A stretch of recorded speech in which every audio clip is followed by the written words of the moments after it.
Palabras de fe. Reflexión diaria del Evangelio.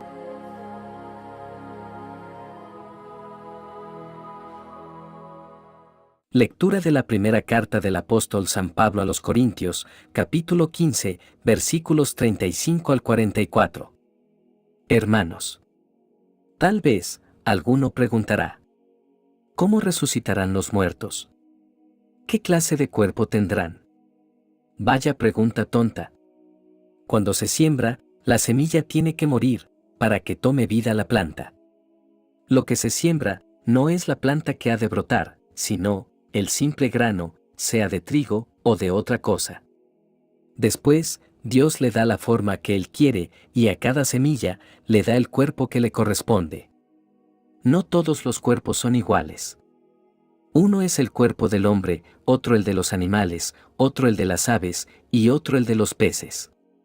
Del mismo modo, hay cuerpos celestes y cuerpos terrestres, pero una es la hermosura de los cuerpos celestes y otra la hermosura de los cuerpos terrestres.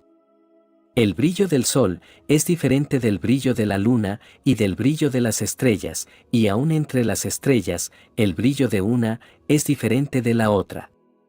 Lo mismo pasa con la resurrección de los muertos. Lo que se entierra es corruptible, lo que resucita es incorruptible. Lo que se entierra es despreciable, lo que resucita es glorioso. Lo que se entierra es débil, lo que resucita es fuerte. Lo que se entierra es un cuerpo material, lo que resucita es un cuerpo espiritual. Si hay cuerpo material, también hay cuerpo espiritual. Palabra de Dios.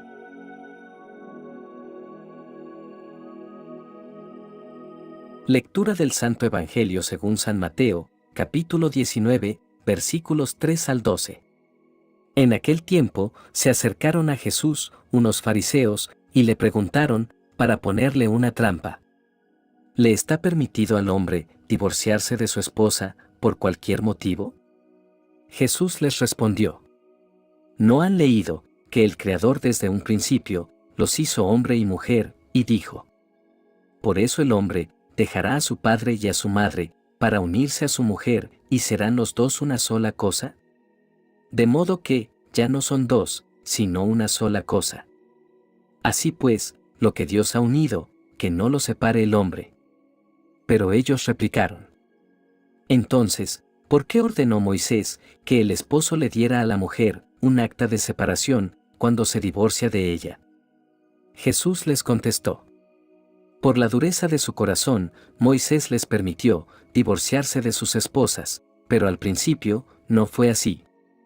Y yo les declaro que quien quiera que se divorcie de su esposa, salvo el caso de que vivan en unión ilegítima y se case con otra, comete adulterio. Y el que se case con la divorciada, también comete adulterio. Entonces le dijeron sus discípulos: si esa es la situación del hombre con respecto a su mujer, no conviene casarse. Pero Jesús les dijo: no todos comprenden esta enseñanza, sino solo aquellos a quienes se les ha concedido. Pues hay hombres que desde su nacimiento son incapaces para el matrimonio. Otros han sido mutilados por los hombres, y hay otros que han renunciado al matrimonio por el reino de los cielos. Que lo comprenda aquel que pueda comprenderlo. Palabra del Señor.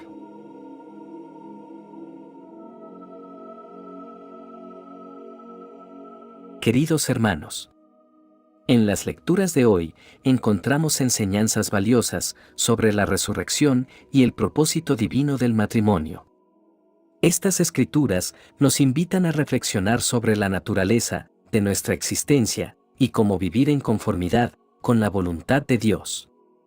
En la primera lectura, el apóstol Pablo nos lleva a una profunda exploración sobre la resurrección de los muertos y la gloriosa transformación que nos espera en Cristo. Comenzamos con Pablo, abordando una pregunta que puede haber surgido en la mente de los creyentes de Corinto y de nosotros también. Este interrogante refleja la naturaleza humana de querer comprender lo incomprensible y abarcar lo inabarcable. En su respuesta, Pablo nos guía, a través de una poderosa analogía, que arroja luz sobre la resurrección y la transformación en Cristo. Pablo recurre a la analogía de una semilla que se siembra en la tierra para ilustrar el concepto de la resurrección. Así como una semilla, aparentemente muerta, se transforma en una planta viva y fructífera, también nuestros cuerpos mortales experimentarán una transformación gloriosa en la resurrección. Esta analogía es profunda en su significado espiritual.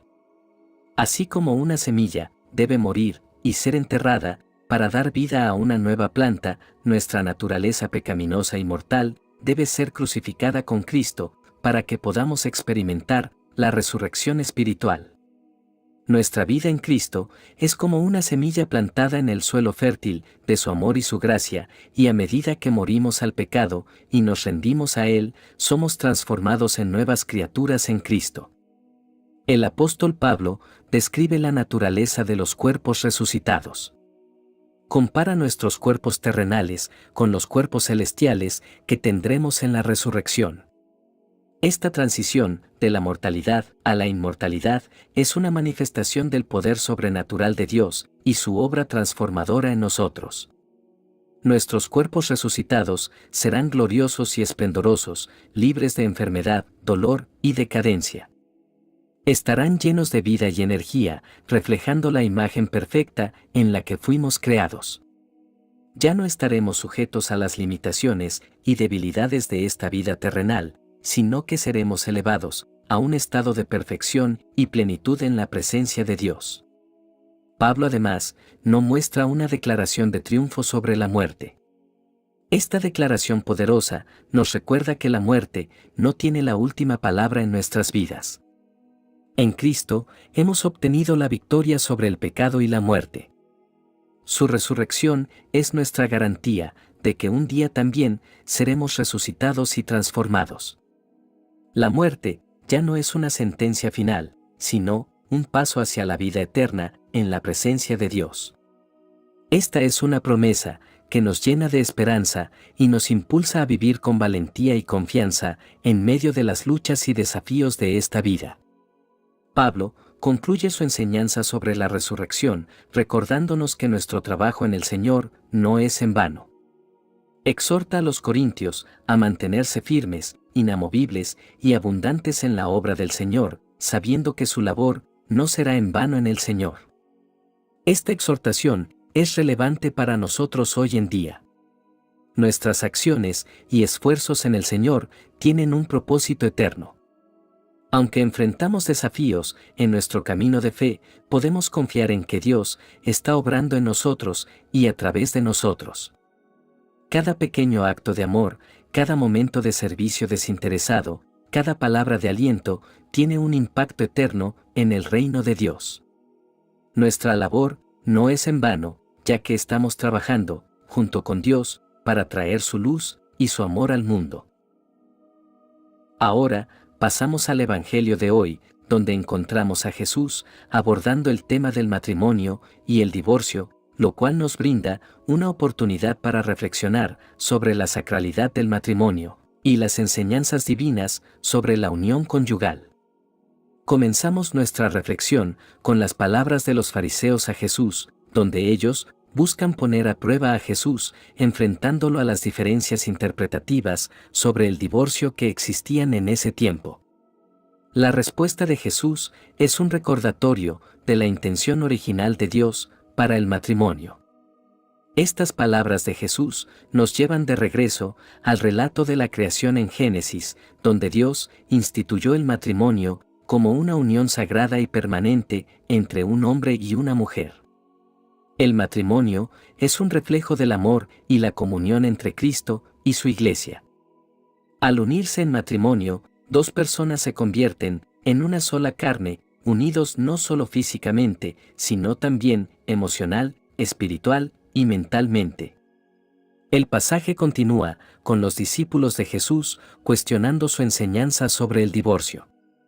La respuesta de Jesús destaca la importancia de comprender y abrazar el llamado al celibato por el reino de los cielos, pero también reconoce que no todos están llamados a vivir en celibato.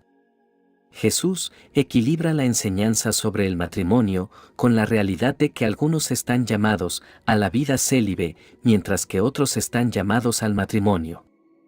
La enseñanza de Jesús nos invita a considerar seriamente la naturaleza sagrada del matrimonio y a valorar la unión conyugal como una expresión del amor de Dios. El divorcio no es la voluntad de Dios, pero en su misericordia, Él comprende la fragilidad humana y ofrece perdón y sanidad para aquellos que han experimentado el dolor del divorcio. En esta reflexión, también debemos reconocer la importancia de la comunicación y el respeto mutuo en el matrimonio. Las dificultades pueden surgir en cualquier relación, pero cuando estamos arraigados en el amor de Cristo, podemos enfrentar los desafíos juntos y buscar soluciones basadas en el perdón, la compasión y el diálogo. El llamado al matrimonio y al celibato no es una cuestión de superioridad o inferioridad, sino una cuestión de discernimiento personal y vocacional. Ambos llamados son honrados por Dios y tienen el potencial de glorificar su reino. El matrimonio ofrece la oportunidad de crecer en amor y servicio mutuo, mientras que el celibato permite una dedicación total a la obra de Dios y a la comunidad. En el contexto actual, donde el matrimonio y la familia a menudo enfrentan desafíos y presiones externas, es esencial recordar la enseñanza de Jesús sobre la importancia del compromiso y la fidelidad. La familia es una institución divina diseñada para ser un lugar de amor, cuidado y apoyo mutuo. Al comprometernos a vivir según los principios bíblicos, podemos fortalecer nuestras familias y ser testimonios vivientes del amor de Dios en el mundo. Estas lecturas nos ofrecen esperanza y consuelo en medio de las dificultades. La resurrección nos recuerda que incluso en medio del sufrimiento y la muerte hay esperanza de vida eterna en Cristo. El matrimonio nos ofrece la gracia para enfrentar los desafíos conyugales y encontrar el perdón y la reconciliación en medio de las pruebas. En conclusión, las lecturas de hoy nos llaman a vivir con una perspectiva trascendente, a valorar el matrimonio, a buscar la conversión y la autenticidad, a vivir en comunión con la Iglesia y a encontrar esperanza en medio de las dificultades. A través de la gracia de Dios y el poder del Espíritu Santo, podemos abrazar estos desafíos y vivir una vida que refleje la verdad y el amor de Cristo en el mundo. Ahora, unámonos en oración mientras elevamos nuestras voces y nuestros corazones a Dios. Oremos juntos. Amado Padre Celestial, te damos gracias por tu palabra, que nos guía y nos nutre en nuestro camino de fe. Te pedimos que nos concedas la gracia de comprender profundamente la enseñanza de la resurrección y del matrimonio. Ayúdanos a vivir de manera coherente con estos valores en nuestras vidas diarias. Señor Jesús, te agradecemos por tu ejemplo de amor y por tu enseñanza sobre el matrimonio. Concédenos la gracia de amar y servir a nuestros cónyuges con generosidad y fidelidad. Ayúdanos a superar los desafíos matrimoniales con paciencia y humildad. Espíritu Santo, te pedimos que nos guíes en nuestro viaje de fe y nos fortalezcas en nuestra búsqueda de la santidad. Ayúdanos a vivir con una perspectiva trascendente y a valorar lo que es eterno. Concédenos la gracia de vivir en autenticidad y coherencia con nuestras creencias. Padre amoroso, te presentamos nuestras intenciones y peticiones personales. Te pedimos que escuches nuestras oraciones y nos guíes en nuestro caminar espiritual. Que nuestras vidas reflejen la verdad y el amor de Cristo en el mundo. Todo esto te lo pedimos en el nombre de Jesús, nuestro Señor. Amén. Que la bendición de Dios te acompañe en este día. Si te gustó esta reflexión, déjanos un comentario y no se te olvide compartir con los demás la palabra de Dios.